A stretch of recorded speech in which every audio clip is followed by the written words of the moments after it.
안녕하세요. 저는 쌍둥이를 홀로 키우고 있는 엄마예요. 남편과는 이혼을 했고 친정 부모님의 도움을 받으며 쌍둥이들을 키우고 있어요. 저는 눈에 넣어도 안 아플 쌍둥이들을 지켜내기 위해서 이혼을 선택할 수밖에 없었어요. 제가 겪은 기도 안 막히는 이야기를 글로 적어봅니다. 저는 대학을 졸업하고 병원에서 근무하고 있었어요. 3교대라는 것 때문에 체력적으로 힘들기는 했지만 연차가 생기고 어느 정도 일이 몸에 익숙해지다 보니 나름 제 직업에 만족을 하며 살았죠. 직업 특성상 직장 동료들이 대부분 여자들이다 보니 뒷말도 많이 나오고 편도 갈리고 했지만 어느 정도 나이가 들다 보니 그러려니 넘어가고 가볍게 생각하다 보니 스트레스도 덜 받았고요. 그렇게 한 곳에서 5년을 근무하고 나이가 30이 넘어가다 보니 슬슬 저의 결혼에 대해서 묻는 이들이 많아졌어요. 부모님은 물론이고 지인들도 인사가 결혼은 언제 하냐였어요. 그중에 친한 지인이 만나는 사람이 없다는 것을 알고는 남편을 소개시켜주겠다며 나섰어요. 아는 동생인데 정말 좋은 녀석이야. 한번 만나봐. 아는 동생? 응, 우리보다 5살 어려. 뭐, 연하를 소개시켜주겠다고? 그래, 요즘 그런 게 중요하니. 아무리 그래도 그렇지. 만나보고 아니다 싶으면 말면 되지 뭐. 에이, 그래도 그건 아닌 것 같아. 아냐, 너한테 관심 있던데? 날 어떻게 알고? 우리 저번에 여행 갔을 때 찍었던 사진 보더니 너 소개시켜달라고. 우선 만나보기라도 해봐. 결혼까지 하게 될지 어떻게 알아? 지인의 계속되는 설득에 저는 이건 아닌데 싶었지만 만나보기로 했고 며칠 연락을 주고받으며 지내다 만나게 됐어요. 남편을 처음 만나기로 한 날 어떤 옷을 입고 나가야 할지 고민이 들었죠. 차려입고 나가자니 남편의 나이가 있으니 나이 들어 보이지 않을까 신경이 쓰였고 그렇다고 편하게 입고 나가자니 그건 또 아닌 것 같고 이런저런 고민을 하다가 무난하게 원피스를 입고 나가게 됐어요. 남편이 미리 알아놓은 카페로 갔고 먼저 도착한 남편을 만났죠. 남편은 생각했던 것보다 더 어려 보였어요. 며칠 연락을 해서인지 그렇게 어색하진 않았고 주문한 커피를 마시며 이야기를 나눴어요. 연하라는 선입견 때문인지 남편을 어리게만 생각을 했었는데 대화를 나누다 보니 의외로 속도 깊었고 어른스러운 면도 많았어요. 남편과의 첫 만남은 생각보다 좋았죠. 그 뒤로도 계속해서 연락을 했고 만남을 이어갔어요. 특별히 말을 하진 않았지만 사귀는 사이가 돼버렸어요. 남편은 제가 아플 때나 힘이 들어 지칠 때 제 옆에서 많은 도움이 돼줬어요.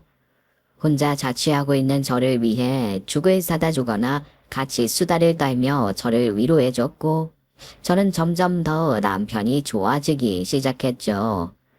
그러면서 저에게는 하나의 고민이 생겼어요. 무슨 생각해? 아무것도 아니야. 고민거리라도 있어? 사실 그게 너한테는 부담이 될 수도 있는데 나는 나이가 있다 보니까. 결혼 이야기야? 네가 부담 가질 필요는 절대 없어. 아니야, 나도 생각하고 있었어. 갑자기 뜬금없긴 한데 우리 결혼하자. 뭐, 나랑 결혼하기 싫어? 그건 아니지만 우리가 좋다고 해서 될 문제가 아니니까. 나이 때문에 그래? 그건 걱정하지 마. 우리 집에서 그런 걸로 반대하진 않을 거야. 남편의 뜬금없는 고백이 좋기도 했지만 반대 없이 잘 될 수 있을까 걱정이 됐어요. 하지만 저의 걱정과는 달리 나이 때문에 양가 부모님이 반대는 하지 않으셨어요. 다만 남편에게는 바로 위에 1살 차이 나는 누나가 있었고 그 누나가 결혼을 하지 않아 그것이 문제가 됐죠. 저에게는 나이가 적은 손이 신우가 생기는 것이고 누나에게는 나이 많은 손아래 올케가 생기는 것이니 약간은 껄끄러운 것이 있었어요. 게다가 아직 결혼을 하지 않은 상태라 남동생이 먼저 결혼을 한다는 것을 싫어했죠. 나 결혼하고 하면 안 돼? 누나가 언제 결혼할 줄 알고. 30 전엔 가겠지. 그때까지 기다리라고? 네가 먼저 결혼하니까 꼭 내가 시집 못 가는 노처녀 같잖아. 우리도 더 이상 미룰 순 없어. 옳게도 같은 생각이에요. 어차피 결혼할 사이인데 나 결혼하고 난 다음에 해도 되잖아요. 형님의 말에 뭐라 대답을 해야 할지 몰랐어요. 만나는 사람도 없는 형님이 결혼을 할 때까지 기다리면 제 나이는 도대체 얼마가 되는 건지. 아무 말도 없이 웃고만 있자 시어머니가 형님을 말렸어요. 넌 왜 네 생각만 하니? 얘 나이는 생각 안 해? 지금도 임신해서 애 낳으려면 늦었는데 여기서 더 어떻게 늦춰? 올해가 가기 전에 서둘러야지. 시어머니 말이 제 가슴에 콕 박혔어요. 굳이 나이 얘기는 하지 않으셔도 될 텐데 반대는 하지 않으셔서 상관이 없는 줄 알았는데 속마음은 그것이 아니었나 봐요. 뭐 어쨌거나 시어머니 덕에 저희는 서둘러 결혼을 했고 행복한 미래를 꿈꿨어요. 결혼을 하자마자 시어머니는 하루라도 빨리 아이를 가져야 한다며 한약을 사다 주셨죠.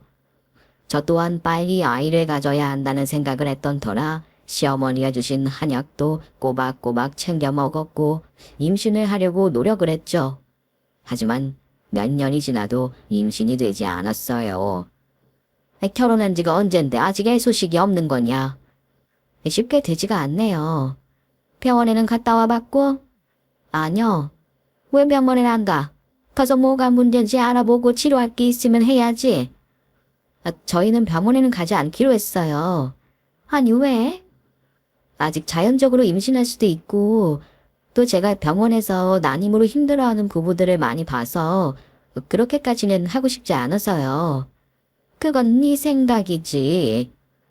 그이도 같은 생각이에요. 뭐, 내가 손주 바라는 걸 그리 알면서도 그렇게 하기로 했다는 거야. 몇 년 더 기다려보고 그때도 안 되면 병원 가볼게요. 그때 가서 하면 무슨 소용이야. 지금 당장 나야지. 여자가 나이가 많으니 임신도 힘든 것이 아니냐. 죄송해요. 시어머니는 제가 임신이 되지 않자 역병을 내는 일이 많아졌어요. 그게 제 뜻대로 되는 일이라면 당장이라도 임신을 하겠지만 그게 아니잖아요. 저희도 속상한데 시어머니는 만날 때마다 나이가 많아서 임신이 잘 되지가 않는다. 몸이 허약해서 임신이 안 되는 거다라며 병원을 그만두라고 잔소리를 늘어놨고 그것도 모자라 형님이 옆에서 시어머니의 말에 맞장구를 치며 부채질을 하는 바람에 저는 더 스트레스를 받게 됐어요. 일은 일대로 지치고 집에서도 마음 편히 있을 수 없었던 저는 극심한 스트레스 때문인지 머리카락이 평소보다 많이 빠지게 됐고 원형 탈모까지 오게 됐죠. 제 상황이 그렇게 되자 남편이 진지하게 묻었어요. 병원 그만두는 건 어때? 왜? 지금 집에서 병원에서 스트레스 받고 있으니까 너 하나라도 줄이면 스트레스를 덜 받잖아. 그건 그렇겠지. 그렇게 하자. 사람 마음이 편해야 임신도 잘 되지 않겠어? 그렇겠지? 그래. 너 교대 근무하는 것도 많이 힘들잖아. 난 당신이 좀 쉬는 것도 좋을 것 같아. 생각해 볼게. 며칠 동안 고민하던 저는 남편의 말대로 병원을 그만뒀어요. 남편의 말대로 일적인 스트레스도 줄이고 마음을 편히 가지게 하기 위해서는 그것이 맞는 것 같았죠. 병원을 그만두고 집안일을 하면서 조금씩 저의 마음도 여유로워졌고 시댁 식구들이 하는 말들을 예전처럼 깊이 받아들이지 않고 흘려버릴 수도 있게 됐어요. 그리고 몇 달 뒤 형님은 선을 본 남자와 결혼을 했고 그로부터 1년이란 시간이 더 흘렀어요. 그때까지도 저는 임신을 하지 못했죠. 하지만 시어머니의 구박으로부터는 해방이 됐어요. 그 이유는 결혼한 형님도 임신이 되지 않아 걱정을 하고 있었거든요. 자신의 딸도 임신이 되지 않은데 저에게 예전처럼 구박을 할 순 없겠죠. 그리고 시어머니와 똑같이 저를 구박하던 형님도 저와 똑같은 상황이 되자 달라졌어요. 결혼을 하면 임신은 당연히 되는 것이 아니냐며 나이가 많아서 그런다며 저에게 구박을 하더니 이제는 오히려 저를 위로해줬어요. 옳게 그동안 내가 미안했어요. 철이 없었다고 생각하고 잊어버려요. 괜찮아요. 벌써 잊은 지 오래됐어요. 그렇게 말해주니 고마워요. 아직 1년밖에 되지 않았는데 너무 걱정하지 마요. 곧 좋은 소식이 있을 거예요. 왜 이렇게 더 마음 편히 가져요. 10년 넘게 임신을 못하다가 포기하는 순간 임신을 하게 된 사람들도 있더라고요. 그럴게요. 형님과 저는 동병상련의 마음인지 서로를 더 챙겨주게 됐고 예전보다 사이가 많이 돈독해졌어요. 자연 임신을 바라던 저희와는 달리 형님은 병원에 다니며 이런저런 검사를 하고 치료를 받았죠. 몇 년 동안 병원에 다니며 여러 방법을 시도해봤지만 형님은 임신이 되지 않았고 저 역시 마찬가지였어요. 한 집안에 자식 둘 다 임신이 되지 않자 시어머니는 답답한 마음에 지인을 따라 점을 보러 갔고 거기에서 아이를 시샘하는 귀신이 들려서 그렇다라며 구슬하고 부적을 써야 그 귀신을 내쫓을 수 있다는 무당의 말에 시어머니는 거금을 들여 구슬하고 부적을 사는 등 미신을 믿게 되셨어요. 미신이라는 것을 뻔히 알면서도 시어머니의 마음을 알기에 하나는 대로 해드렸어요. 그 미신 덕은 아니겠지만 어쨌거나 저는 결혼 10년 만에 임신을 하게 됐어요. 그것도 쌍둥이였어요. 심장 소리를 듣는 순간 눈물이 핑 돌았죠.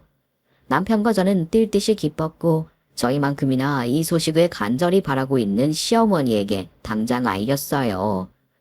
어머님, 저 임신했어요. 임신? 네, 방금 병원에서 나오는 길이에요. 아이고, 드디어 그 귀신을 내쫓았나 보다. 이렇게 될 줄 알았으면 진작에 그 무당을 찾아가는 것이었는데 아까운 세월만 보냈구나. 감사해요. 어머님 덕분이에요. 내가 한 게 뭐 있다고. 애는 건강하댔지? 네. 그리고 또 하나 말씀드릴 게 있는데. 뭐? 쌍둥이래요, 쌍둥이. 쌍둥이. 할클이 속을 썩이더니 쌍둥이를 주셨네. 아이고, 겸사났네, 겸사났어. 시어머니의 목소리는 하늘을 날고 있듯이 방방 뛰었어요. 통화를 하는 내내 기쁨을 주체하지 못하셨죠. 남편은 집에 가는 길에 쌍둥이들의 태명을 알콩이와 탈콩이로 지었고 계속 말을 건넸어요. 지금까지 마음고생했던 것들이 쌍둥이들로 인해 해소가 됐죠. 앞으로 10달 동안 잘 품어서 건강하게 태어나기 기도했어요. 그날 저녁 남편이 차려준 저녁을 먹고 있는데 핸드폰이 울렸어요. 형님이었죠. 전화를 받으면 어떻게 말을 해야 하나 신경이 쓰여 잠시 머뭇거리다 조심스레 받았어요. 여보세요? 올케 나예요. 네 형님. 엄마한테서 얘기를 들었어. 임신했다며? 네. 쌍둥이라고. 축하해. 잘 됐다. 고마워요. 입덧은 없고? 네, 아직까지는요. 그래. 뭐 하나도 아니고 둘인데 힘들겠다. 몸 관리 잘하고. 네. 그래, 나중에 한번 갈게. 네, 들어가세요. 형님과의 전화통화가 너무 어색했어요. 전화를 끊고 난 다음에도 마음이 괜시리 무거웠죠. 같이 임신을 바라고 있었는데 저만 임신을 한 것 같아 미안한 마음도 들었고 형님이 걱정이 됐어요. 며칠 뒤 시어머니와 형님이 반찬을 만들어 집으로 찾아오셨어요. 시어머니는 저의 안부를 물어보면서도 형님의 눈치를 살피셨고 저 또한 형님의 눈치를 보고 있었죠. 어딘가 모르게 형님과의 사이가 조금 멀어진 것 같은 느낌이 들었어요. 분위기가 어색해지는 것을 느낀 저는 시어머니가 가져오신 반찬들을 꺼내 맛을 봤어요. 어머님, 이거 너무 맛있어요. 그러냐? 이건 아직 더 해서 갔을 거야. 시어머니가 총각김치 뚜껑을 여는 순간 저도 모르게 헛구역질이 올라왔어요. 저는 한 손으로 입을 막은 채 화장실로 달려갔고 시어머니도 덩달아 화장실 앞에까지 쫓아오셨어요. 몇 번의 헛구역질을 하고 난 후에야 물로 입을 헹구고 나왔어요. 괜찮냐? 네, 이제 좀 괜찮아요. 입덧을 하는다 보구나. 네, 그 며칠 전부터 속이 미식거렸어요. 입덧을 안 하면 좋으련만. 먹고 싶은 거 있으면 바로 얘기해라. 내가 다 만들어 줄 테니. 네, 그럴게요. 시어머니는 제가 걱정이 되는지 제 등을 쓰다듬었어요. 그때 주방에서 나온 형님이 거실 소파에 둔 가방을 들었어요. 엄마, 나 먼저 갈게. 왜? 저녁이라도 먹고 가지. 약속 있다는 걸 깜빡했어. 나 먼저 갈게. 나오지 마. 형님은 서둘러 집을 나갔어요. 저는 멀뚱히 시어머니를 쳐다봤죠. 시어머니는 한숨을 쉬며 소파에 앉았어요. 아휴, 이 삼신할매도 쫄꺽딱지는 양쪽에 하나씩 줄 것이지 왜 한쪽에만 둘을 줘서는 쟤 있을 때는 우리가 조심하자꾸나. 아닌 척해도 속이 안 늦겠다. 네, 그럴게요. 나도 이만 가보마. 네, 저녁 드시고 가시죠. 저러고 갔는데 내가 입맛이 있겠니? 네 몸이나 잘 챙겨. 시어머니는 터덜터덜 문을 열고 나가셨어요. 형님 때문에 온 식구가 가시방석에 앉은 기분이었죠. 형님은 티를 내지 않는다고 생각하시겠지만 형님과 같이 있으면 숨이 막히는 것 같았어요. 어서 하루빨리 형님도 임신을 해야지 이런 분위기 속에서 벗어나지 그거 말고는 다른 방법이 없었어요. 형님의 눈치를 보면서 몇 개월의 시간이 흘렀고 저의 배는 불러오기 시작했어요. 저는 쌈둥이들의 태교를 위해서 문화센터에 다니며 이것저것 배웠어요. 바느질도 배우고 꽃꽂이도 배우고 마음의 안정을 위하는 것들을 배웠어요. 될 수 있으면 좋은 것만 보고 좋은 말만 듣고 좋은 생각만 하기로 했어요. 며칠 뒤 센터에서 바느질 수업이 끝나고 집에 가려 하는데 남편이 시댁에 들러서 점심을 먹자며 데리러 왔어요. 갑자기 웬 점심? 몰라, 뭐 당신 좋아하는 거 같이 먹자던데? 뭘까? 시댁에 들어서니 주방에서 시어머니가 바쁘게 음식 준비를 하고 계셨어요. 여러 가지 야채들을 손질하고 잘게 잘라 놓으셨죠. 누가 봐도 제가 좋아하는 월남쌈이었어요. 평소에 저는 월남쌈을 즐겨 먹었거든요. 임신하고 입덧으로 힘이 들 때에도 이것만큼은 거부감 없이 잘 먹었었어요. 어서 앉거라. 곧 육수가 끓을 거야. 손 많이 갈 텐데 고생하셨겠어요. 고생은 무슨. 다른 음식 만드는 것보다 더 쉽지. 씻고 자르기만 하면 되는데. 잘 먹을게요. 그래, 천천히 먹어. 저는 팔팔 끓고 있는 육수에 야채와 고기를 넣고는 맛있게 건져 먹었어요.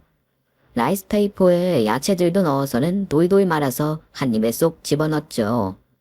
배가 고파서 그런 것인지 너무 맛있었어요.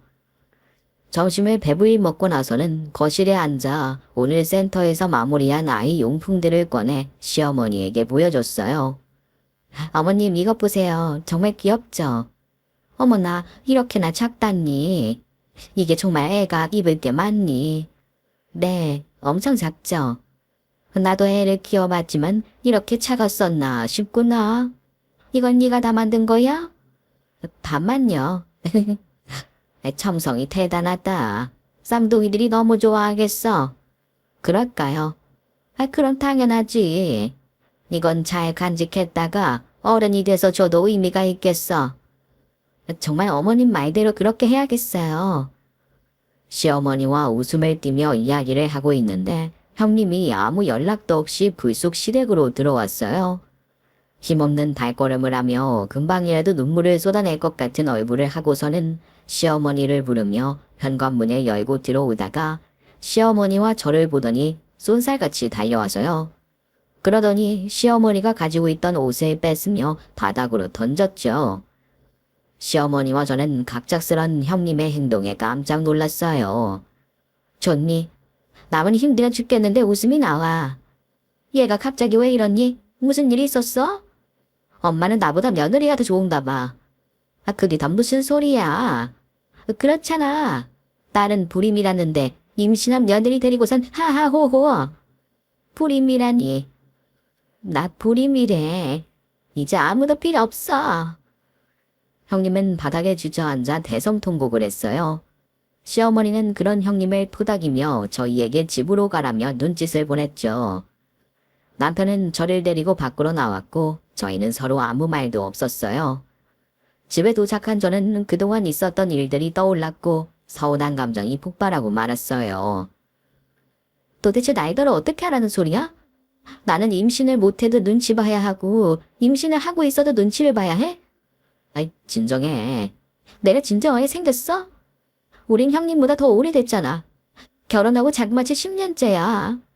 우리도 쉽게 임신한 게 아니잖아. 근데 형님은 왜 그런 거야? 그래, 마음은 힘들겠지. 나라도 그럴 거야. 내가 간절히 바라고 노력을 해도 안 되는 일을 다른 사람이, 그것도 가까운 가족에게 일어났으니까 당연히 그럴 수 있지. 하지만 이건 너무하잖아. 그래. 당신 마음 다 이해해. 누나도 약한 마음으로 그런 건 아닐 거야. 나도 될 수 있으면 좋게 생각하려고 했는데 해도 너무한 것 같아. 형님 하나 때문에 온 가족이 이렇게 눈치를 보고 있어야 하니까. 우리 애들 태어나도 계속 저러는 거 아니야. 에이, 설마 그러기야 하겠어. 오늘은 날이 날인 만큼 누나도 감정이 격해져서 그런 거일 거야.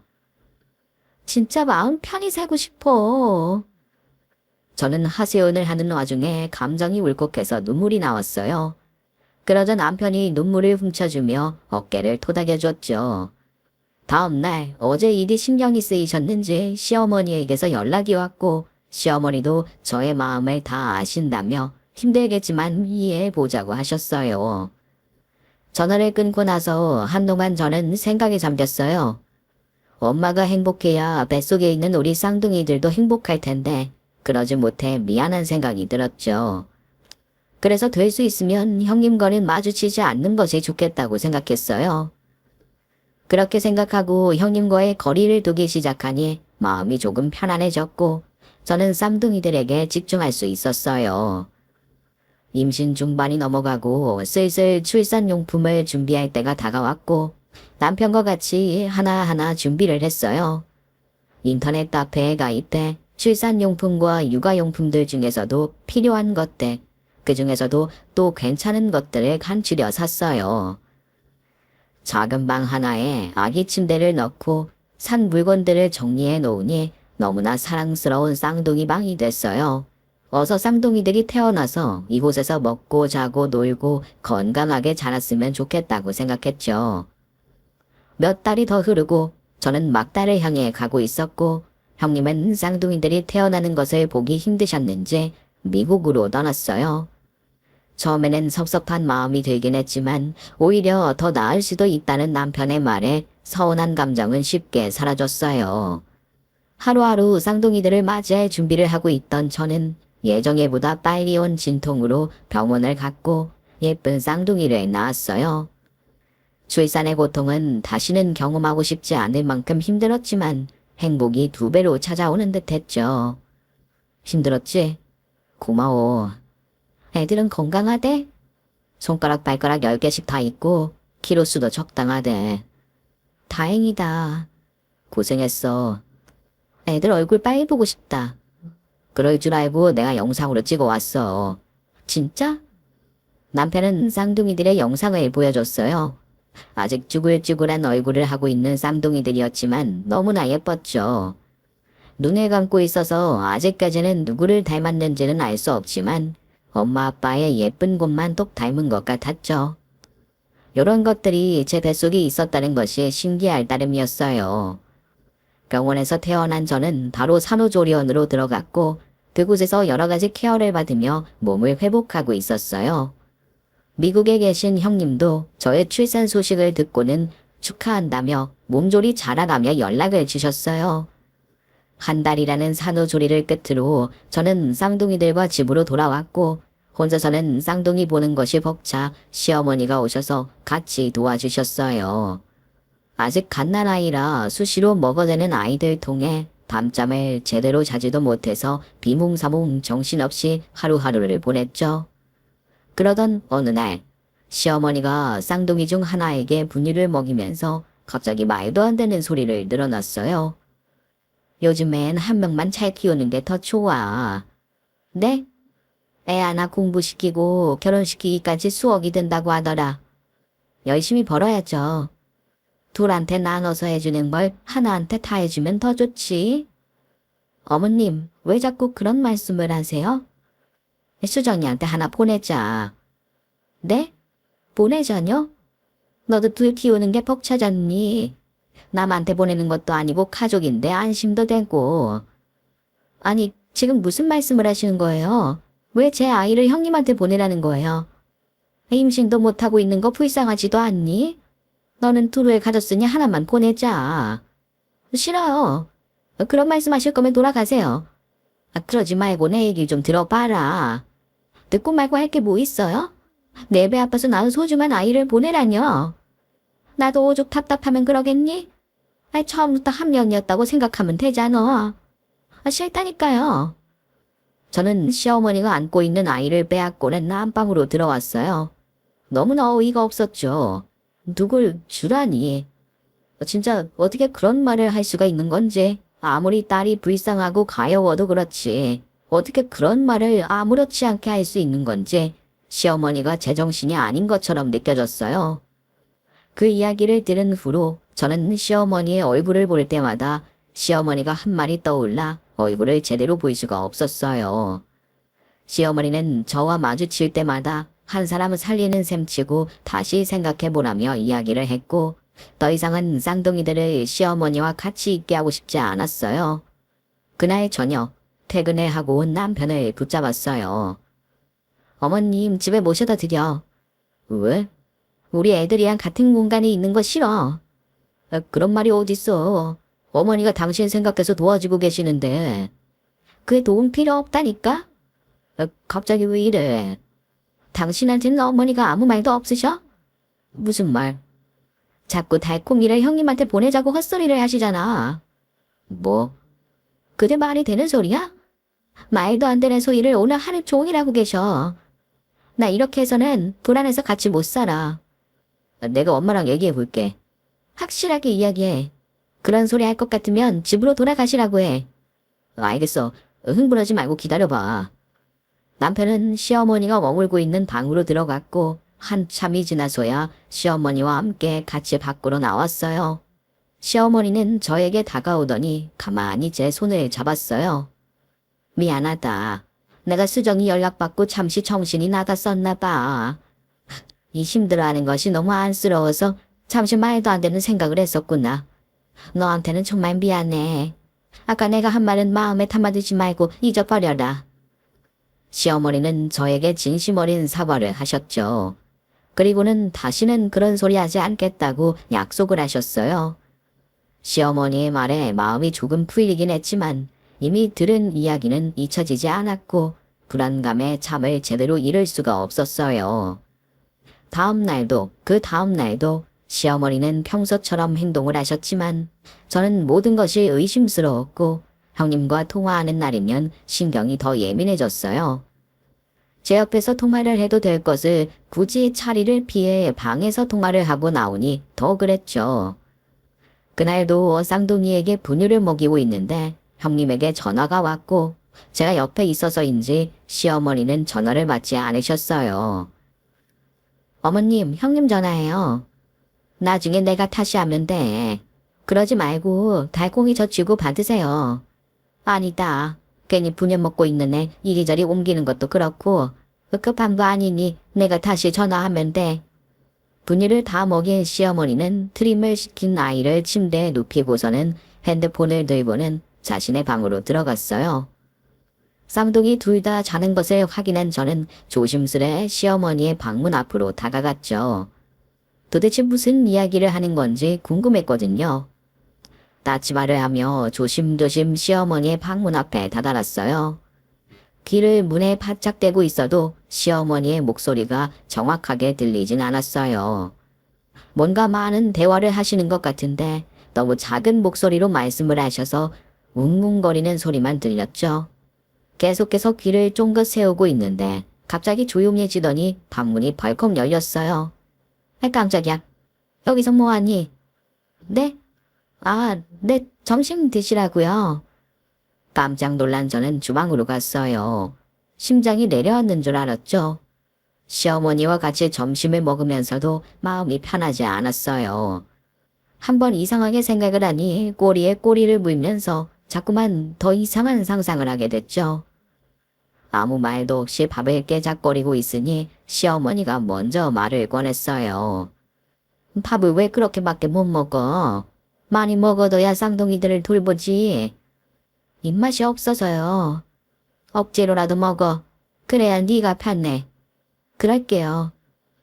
어머님, 네 형님은 왜 전화하셨대요? 아, 내 정신 좀 봐. 그 다음 주에 한국 들어오겠대. 다음 주요? 그래. 그 조카가 태어났는데 얼굴을 봐야 하지 않겠냐면서 들어온다더라. 필요한 거 있으면 말하라던데 네가 시간 날 때 다시 전화 한번 해보렴. 네. 형님이 쌍둥이들을 보러 온다는 이야기를 듣고 나니 더 밥맛이 떨어졌어요. 제가 임신해 있는 내내 저를 힘들게 하고 쌍둥이들 태어나는 것도 보기 전에 미국으로 떠나버리더니 이제 와선 쌍둥이들이 보고 싶어서 들어온다? 뭔가 기분이 좋질 않았어요. 며칠 뒤 미국에서 형님이 들어오기로 한 날 남편과 시어머니는 형님을 데리러 공항에 갔고 그동안 저는 안절부절하며 쌍둥이들의 짐을 챙겼어요. 얼마 뒤 친정 부모님이 오셨고 저는 서둘러 쌍둥이들을 챙겨 그 집을 나왔죠. 친정에 있으면서도 심장이 두근두근거리고 계속 시계만 쳐다봤어요. 친정 부모님은 걱정하지 말라며 애써 태어난 척 하셨죠. 몇 시간이 흐르고 핸드폰이 울렸어요. 남편이었죠. 저는 떨리는 손으로 전화를 받았어요. 당신 어디야? 친정에 왔어. 뭐? 초가댁에는 왜? 부모님이 애들 보고 싶다고 하셔서. 애들 보려고 누나 오는 건데 애들을 데리고 거기 가 있으면 어떡해. 내가 데리러 갈게. 아니야, 오지 마. 뭐라고? 오지 말라고. 오지 말라니? 그게 무슨 소리야? 당신 대체 왜 그래? 당신이랑 이혼할 거니까 그렇게 알아. 저는 서둘러 전화를 끊었어요. 계속해서 핸드폰은 울려댔고 저는 핸드폰을 꺼버렸죠. 저는 너무 불안해서 참을 수가 없었고 친정도 안전하지 못하다는 생각에 아이들을 챙기기 시작했어요. 그러자 친정 어머니가 저를 붙잡았죠. 어디에 가겠다고 이러는 거냐. 엄마, 나 불안해서 못 있겠어요. 여기 말고 당분간 다른 곳에 있어야겠어요. 다른 곳 어디? 어디든 그 사람들이 모르는 곳으로 갈 거야. 너 혼자 몸도 아니고 쌍둥이들 데리고 어디에 간다는 말이야. 그럼 어떡해. 곧 있으면 이쪽으로 들이닥칠지도 몰라요. 잠시 기다려. 그렇게 불안하면 미나네 집에라도 당분간 가 있자. 친정어머니는 혼자 살고 있는 동생에게 연락을 했고 짐들을 다시 챙기기 시작했어요. 친정아버지가 차에 짐을 싣는 동안 저와 친정어머니는 쌍둥이들을 하나씩 업었죠. 그리고는 서둘러 대문 밖을 나왔어요. 아버지의 차에 타려는 순간 남편의 차가 앞에 가로막았어요. 남편뿐만 아니라 시어머니, 형님도 차에서 내렸고 저에게 다가왔죠.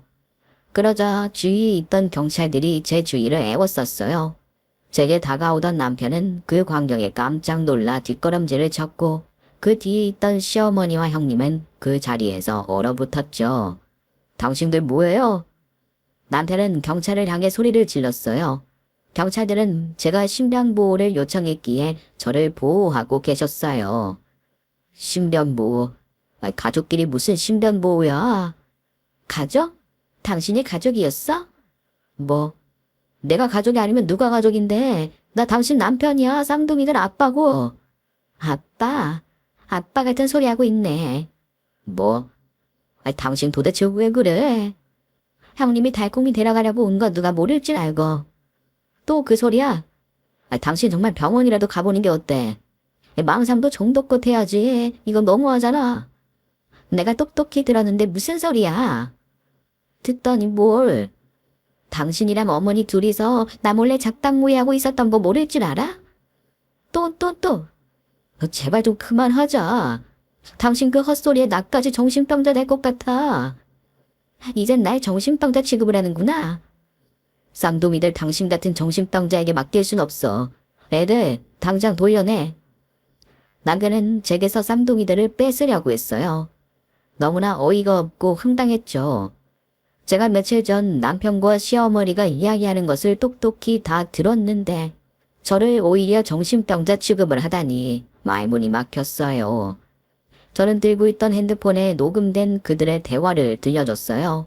준비는 잘 돼가고 있지? 네, 아무 걱정 마세요. 누나는 왔다가 언제 가는 거예요? 일주일 후에. 그때까지 제가 모르고 있어야 할 텐데. 모를 거예요. 몰라야죠. 그래야지. 너희에게 너무 미안한 일이지만 나도 어쩔 수가 없구나. 사람 하나 살린다 생각하자꾸나. 하나 있는 거 주는 것도 아니고 둘이 있는데 괜찮을 게야. 네 누나도 달콩 예지중지 잘 키울 거야. 이 은혜는 평생 잊지 않을 게다. 이 사람도 지금이야 저리 벌쩍 뛰지만 시간 지나면 이해할 거예요. 그렇겠지. 어쨌든 누나가 무사히 달콩이를 데리고 갈 때까지는 긴장을 늦춰서는 안 돼. 제가 눈치가 빨라서. 아우 내 입이 밤덩이지. 쟤한테는 물어보는 게 아니었는데 괜히 물어봐서는 일을 더 복잡하게 만들었어. 걱정 마세요. 다 잘 될 거예요. 그래 어서 가봐라. 또 오래 있으면 분명 의심할 거야. 네 쉬세요. 제가 녹음본을 들려주자 남편의 얼굴은 하얗게 질렸고 아무런 말도 하지 못했어요. 이걸 듣고도 아니라고 발뺌할 생각인가? 우리 애가 정신병자라고? 정말이지 믿을 수가 없는 일이야. 어떻게 자기 자식을 남한테 그리 줄 수 있는지. 그러고도 자네가 애들 아빠라는 소리를 할 수 있는 겐가? 정말 듣는 내가 심장이 다 두근거려서 그동안 잠을 제대로 잘 수가 없었어. 이렇게 된 이상 난 더는 자네를 믿을 수가 없어. 당장 내 딸이랑 이혼해. 쌍둥이들 볼 생각은 꿈에도 하지 말게. 친정엄마는 터져나오는 울분을 참아가며 말을 꺼냈고 쌍둥이들을 데리고 다시 집 안으로 들어가셨어요. 그러자 가만히 있던 시어머니가 고래고래 고함을 질렀죠. 아니 남의 손주를 왜 자기가 데려가고 지랄이야. 당장 안 데리고 나와? 그만하시고 돌아가세요. 내 손주들이 여기 있는데 어딜 돌아가. 너 지금 제정신이야? 남도 아니고 하나 줄 수도 있지. 너도 욕심이 참 과하다. 없을 때는 하나만 있어도 감사하다 했을 텐데 어디 남한테 내다 파는 것도 아니고 평생 못 보고 사는 것도 아니고 가족한테 하나 보내자는 게 그게 그렇게 억울하고 이렇게까지 할 일이냐? 어머님, 왜? 어디서 소리를 지르고 난리야? 내 손주들 당장 데리고 나와. 절대로 안 돼요. 애 아빠가 시퍼렇게 눈을 뜨고 있는데 네가 뭔데 이래라 저래라야. 네가 안 데리고 오면 내가 들어가서 데리고 나오마. 이러지 마세요. 시어머니는 집 안으로 들어가려고 했지만 경찰들의 제지를 받았어요. 저는 더 이상 말을 하는 것도 지쳤고 말을 해봤자 아무런 소용이 없다는 것을 알기에 집으로 들어왔어요. 밖에서는 계속해서 손주를 내놓으라며 고래고래 고함을 질러댔죠. 한참 동안 계속되는 소리에 이웃들이 항의를 했고 그제서야 시댁 식구들은 그 자리를 떠났어요. 시끄러워진 밖이 조용해지고 시댁 식구들이 갔다는 것을 확인한 저는 친정 부모님과 다시 쌍둥이들을 챙겨 동생의 집으로 거처를 옮겼어요. 자고 있는 쌍둥이들을 보며 더 강해져야겠다고 다짐했죠. 다음 날 제가 동생의 집으로 간 줄을 모르고 남편이 친정에 찾아온 모양이에요. 남편의 얼굴을 다시는 보고 싶지 않았지만 매일같이 찾아오는 남편 때문에 친정 부모님도 힘들어하셨고 남편과 이혼을 하기 위해서 그래도 한 번은 만나봐야 되지 않을까 싶어 남편을 만났어요. 애들은 잘 크고 있지? 걱정 마. 건강하게 잘 자라고 있으니까. 내가 정말 미안해. 이제 그런 말들 다 소용없어. 내가 엄마랑 누나 때문에 제정신이 아니었나 봐. 그걸 말이라고 하는 소리야. 정말이야. 당신한테 처음에 그 소리 듣고 발작 끼었던 거 기억 안 나? 나도 처음에는 되도 않는 소리라고 생각하고 엄마한테 고함 질러댔지만 엄마랑 누나가 하는 계속되는 말에 세뇌를 당했었나 봐. 남 핑계 대지 마. 진짜야. 나도 모르게 그렇게 된 거야. 이번 일 겪고 나서 제정신으로 돌아왔어. 그래서? 쌍둥이들 데리고 다시 잘 살아보자. 아니, 이혼하자는 내 맘은 변함없어. 정말 이렇게 나올 거야? 처음에는 자신의 잘못을 인정하며 저를 회유하려던 남편은 저의 생각에 변함이 없자 화를 내며 돌변했어요. 그래, 당신 말대로 이혼한다고 치자. 근데 쌍둥이를 왜 당신이 키운다는 건데? 당신은 쌍둥이를 버리려 했으니까. 무슨 말도 안 되는 소리라고 있어. 또 그걸 들려줘야겠어? 몰래 녹음한 건 증거물로 채택되지 않는다는 거 몰라? 뭐라고? 당신이 계속해서 그렇게 나오면 나도 어쩔 수 없어. 그래? 나도 당신이랑 합의 이혼할 거라는 생각은 처음부터 하지 않았어. 소송이라도 하겠다는 소리야? 우리 애들 지키려면 그렇게라도 하는 게 맞는 거 아니야? 난 우리 애를 위해서 무엇이든 할 거야. 그래, 한번 끝까지 해보자. 남편은 벌떡 일어나 자리를 떠났고 저는 그동안 준비해온 것들로 이혼 소송에 들어갔어요. 일이 이렇게 되자 시어머니는 하루가 멀다 하고 친정 부모님의 집에 찾아가 자신의 손주를 내놓으라며 싸움을 하셨고 도저히 안 되겠다 싶었던 친정 부모님은 이사를 결정하셨어요. 저 때문에 친정 부모님이 오랫동안 사셨던 집을 두고 이사를 한다는 것이 너무 죄송했죠. 저 때문에 죄송해요. 그런 말 마라. 어차피 이사하려고 했었어. 이곳에 너무 오래 살아서 그런 건지 새로운 곳에서 새로운 사람들도 만나보고 싶다. 그리고 우리 쌍둥이들 때문이라도 더 넓은 집으로 가는 게 낫지 않겠니? 그러니 그런 생각은 하지 마. 고마워요. 친정 부모님은 다른 지역으로 집을 알아보셨고 이사를 한 후 그곳으로 쌍둥이들을 데리고 갔어요. 이미 부모님은 제가 준비를 할 것도 없이 저와 쌍둥이들을 맞이할 준비를 다 하셨죠. 손주들에게 각자 하나의 방을 예쁘게 꾸며 놓으셨어요. 그동안에 안 좋았던 일들을 다 잊어버리고 이곳에서 행복한 추억들만 만들자고 하셨죠. 남편과의 긴 싸움 끝에 쌍둥이들은 엄마인 제가 키우기로 결정이 났어요. 매달 쌍둥이들을 남편에게 보여줘야 하지만 제가 키울 수 있다는 것에 너무나 감사했어요. 혼자 했다면 감당하지 못할 큰일이었지만 제 곁에서 저와 함께 힘을 내어준 가족들이 있었기에 가능했던 것 같아요. 이제 시간도 제법 흘러 쌍둥이들은 무럭무럭 자라 오마리도 하고 애교도 부리고 어느새 아장아장 걸음마를 하기 시작했어요. 쌍둥이들은 그 자체로 저희 가족에게 매일 행복과 웃음을 주고 있죠. 이렇게 제가 지금 행복하게 살 수 있는 건 제 곁에서 언제나 저에게 힘이 돼주고 많은 도움을 주고 계시는 부모님 덕분이에요. 부모님에게는 언제나 죄송하고 감사한 마음으로 살고 있죠. 두 분 다 제가 받은 것들을 모두 다, 아니, 그보다 더 다시 돌려드릴 때까지 오래오래 행복하게 사셨으면 좋겠어요. 끝으로 이 글을 통해 다시 한번 부모님에게 감사하고 사랑한다는 말을 전하고 싶어요.